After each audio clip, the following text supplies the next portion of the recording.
नमस्कार दोस्तों, the exam hacker channel में आपका स्वागत है। दोस्तों, जैसा कि हम लोग यूपीपीसीएस 2019 के ज्योग्राफी ऑप्शनल के जो क्वेश्चंस हैं उसको हम लोग डिस्कशन कर रहे हैं और अभी तक हम लोग ने पेपर 1 के सारे क्वेश्चंस को डिस्कस कर चुके हैं और पेपर 2 यानी इंडियन ज्योग्राफी के क्वेश्चंस को हम लोग यहाँ पे डिस्कशन कर रहे हैं।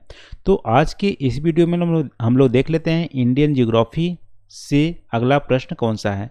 तो अगला आज का प्रश्न है दोस्तों, discuss the problems and prospects of air transport in India. Bharat में हवाई परिवहन की समस्याओं और संभावनाओं पर विवेचना कीजिए। यहाँ पे डिस्कशन करने को बोला है, विवेचना करने को बोला है। क्या क्या जो हवाई परिवहन है उनकी समस्या क्या है उस पर विवेचना करना है, और दूसरा हवाई परिवहन है या एयर ट्रांसपोर्ट है उसकी संभावनाएं क्या हैं, फ्यूचर क्या है, उस पर विवेचना करना है। तो दोस्तों 15 नंबर का यहाँ पे क्वेश्चन है और डायरेक्ट पूछा है कि आप हवाई परिवहन की समस्याएं बताइए और उनकी संभावनाएं बताइए, फ्यूचर में प्रोस्पेक्ट कितनी है। तो दोस्तों 15 नंबर का ये क्वेश्चन है, तो देख लेते हैं इसको कैसे हम अटेम्प्ट करेंगे। तो इंट्रोडक्शन पार्ट में आप थोड़ा सा यहाँ पे आप बता सकते हैं दोस्तों कि जो ट्रांसपोर्ट की 4 तरीके होते हैं, 4 मीन्स होते हैं, 4 वेज होते हैं। पहला है रोडवेज, जो रोड से होती है, फिर ट्रेनवेज, फिर यहाँ पे ट्रेनवेज को रेलवेज ही जनरली बोलते हैं, फिर वाटरवेज, फिर एयरवेज। तो यहाँ पे जो पूछा है एयरवेज की बात कहा है, तो एयरवेज आप देख सकते हो most advance and latest mean of transport है, यानी सबसे बाद में एयरवेज आई है और एयर ट्रांसपोर्ट ही आई है और ये भी एडवांस है।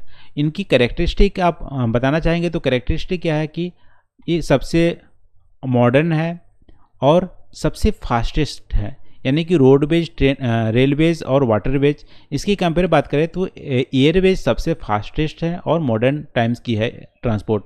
फिर ये देखो मोस्ट एक्सपेंसिव भी है, आप कॉस्ट की बात करें तो सबसे ज़्यादा महंगी एयरवेज ही है और क्योंकि हाई फ्यूल कॉस्ट इसमें होती है।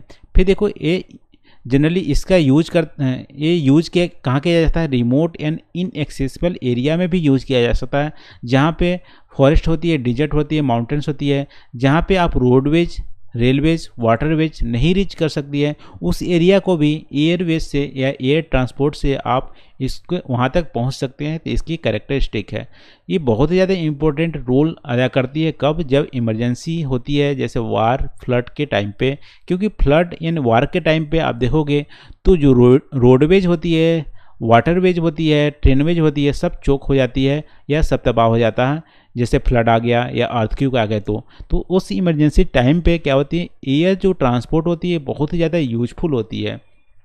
ठीक है, तो ये आप इंट्रोडक्शन पार्ट में लिख सकते हो। फिर इंडिया के यदि स्टेटस बताना है कि एयर ट्रांसपोर्ट का क्या स्टेटस है, तो आप बताओगे इंडिया में 34 इंटरनेशनल एयरपोर्ट हैं और 400 से ज़्यादा, लगभग 500 के आसपास यहाँ पे जो डोमेस्टिक एयरपोर्ट हैं। ठीक है, यहाँ पे मोर देन 400 क्या एयरपोर्ट डोमेस्टिक एयरपोर्ट है और 34 इंटरनेशनल एयरपोर्ट है इंडिया में।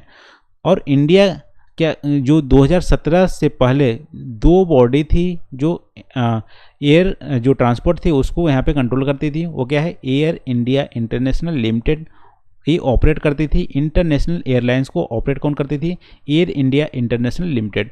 फिर जो डोमेस्टिक सर्विस होती थी उसको वो ऑपरेट करती थी इंडियन एयरलाइंस करती थी, लेकिन 2007 में एयर इंडिया और एयरलाइंस को मर्ज किया गया और उसका नाम दे दिया गया national aviation company of India, NACIL। ये क्या करती है, डोमेस्टिक और जो इंटरनेशनल एयरलाइंस हैं उसको सब मैनेज करती है, उसको एडमिनिस्ट्रेटिव करती है। तो इसको अभी यहाँ पे इंट्रोडक्शन पार्ट में आप लिख सकते हैं। फिर यदि बॉडी इमेज क्या आप लिखेंगे, जो पूछा एक्चुअल में कि प्रॉब्लम्स क्या हैं एयर ट्रांसपोर्ट में इंडिया में, तो प्रॉब्लम्स आप देखोगे तो जनरली इंफ्रास्ट्रक्चर तो इंडिया में ठीक ठाक ही है जहाँ पे है, फिर भी यहाँ पे आप देखोगे एयरपोर्ट की कमी है। लेकिन उसके अलावा भी जो मेन प्रॉब्लम है इंडिया का, वो देखोगे कि 80% ऑफ इंडियन जो एविएशन मार्केट है वो लो कॉस्ट बेसिस पे है, यानी कि बहुत ही ज़्यादा यहाँ पे प्राइस नहीं, इंटरनेशनल जो फेयर प्राइस आप कंपेयर करोगे उससे बहुत ही कम रेट यहाँ पे देखने को मिलेंगे इंडिया की एविएशन में, यानी फेयर रेट जो है वो बहुत ही कम है। 80% इंडियन एविएशन मार्केट है वो लो कॉस्ट बेस्ड है। और देखो क्रिसिल रिसर्च जो बोलती है वो बोलती है इंडिया में जो मान लो टोटल जो एयरलाइन की ऑपरेटिंग कॉस्ट है 100 रुपीज़, तो फ्यूल कॉस्ट ही सिर्फ 40 रुपये, 35 से 40 रुपये तो सिर्फ फ्यूल कॉस्ट आ जाती है। यानी कि इंडिया में फ्यूल कॉस्ट बहुत ही ज़्यादा है। तो एक मेजर प्रॉब्लम है। दो मेजर प्रॉब्लम क्या है, सबसे पहले तो जो एविएशन या एयर ट्रांसपोर्ट इंडस्ट्रीज है वो क्या है, लो कॉस्ट बेस पे है। और लो कॉस्ट में मान लो खर्चे की बात करें तो एक ही कंपोनेंट है 35-40% क्या होती है, फ्यूल कॉस्ट में ही खर्च हो जाते हैं। यानी फ्यूल का प्राइस बहुत ही ज़्यादा है, इसको बियर करना बहुत ही मुश्किल है लॉन्ग रन में सस्टेनेबल वे में। तो देखो और क्या प्रॉब्लम है इसके अलावा, हाई कॉस्ट है ये। इसके अलावा क्या है कि आपको फ्यूल यदि परचेज करना होगा तो डॉलर में परचेज करना होगा, और इंडियन रुपीस का जो वैल्यूज है घटते बढ़ते रहता है। तो बहुत ज़्यादा यहाँ पे अनसर्टेनिटी देखने को मिलता है डॉलर प्राइस में। और फिर क्या है, हाईली डिपेंडेंट है इंपोर्ट पे, यानी जो फ्यूल होती है वो इंपोर्ट करता है इंडिया। तो ये सारे प्रॉब्लम है। सबसे पहले प्रॉब्लम क्या है, 80% इंडियन एविएशन क्या है, लो कॉस्ट बेस से है। फिर देखो 30 से 40% जो ऑपरेटिंग कॉस्ट है वो सिर्फ फ्यूल से आती है, यानी फ्यूल बहुत ज़्यादा हाई कॉस्ट होती है फ्यूल का। उसके अलावा फ्यूल क्या होती है, इंपोर्ट करना पड़ता है और डॉलर से परचेज करना पड़ता है, और इससे क्या होती है, बहुत ज़्यादा और कॉस्टिंग बढ़ जाती है। फिर देखो ओवरऑल एक्सपेंशन की बात करें तो डेप्ट बढ़ गई। देखो इंडियन एविएशन पॉलिसी, एविएशन वाले जो एयर ट्रांसपोर्ट थे वो क्या किया, बहुत ज़्यादा एक्सपेंशन किया है। एक्सपेंशन के चलते लेकिन यहाँ पे लो कॉस्ट इंडस्ट्रीज हैं और फ्यूल का कॉस्ट बहुत ज़्यादा है, तो उनको लॉस हो गया। तो एक्सपेंशन की वजह से लॉस हो गया और बर्डन क्या बढ़ गया।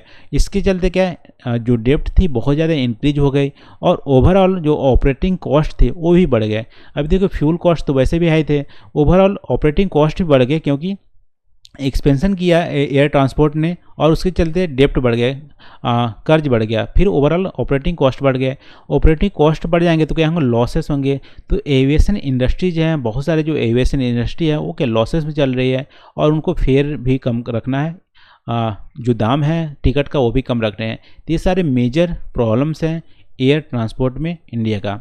फिर यदि प्रोस्पेक्ट की बात करें कि फ्यूचर है कि नहीं इतना प्रॉब्लम होने के बावजूद भी, तो प्रोस्पेक्ट की बात करें तो इंडिया की जो एयर ट्रांसपोर्ट सेक्टर है वो बहुत ज़्यादा फास्ट ग्रोइंग इंडस्ट्रीज है, ये बहुत ही ज़्यादा तेज़ी से बढ़ रही है। ठीक है, यदि बात करोगे रेलवे से, रोडवेज से, तो एयर ट्रांसपोर्ट में बहुत ही ज़्यादा फास्ट ग्रो कर रहा है।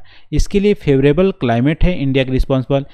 देखो एयर जो ट्रांसपोर्ट है उसके लिए क्या होना चाहिए, जो क्लियर स्काई होनी चाहिए, आसमान साफ होना चाहिए। तो इंडिया की जो क्लाइमेट है वो क्या फेवरेबल करती है एयर ट्रांसपोर्ट के लिए। यहाँ पे 12 महीने एयर ट्रांसपोर्ट हो सकता है। उसके चलते एयर ट्रांसपोर्ट यहाँ पे जो बहुत ज़्यादा ग्रो कर रही है।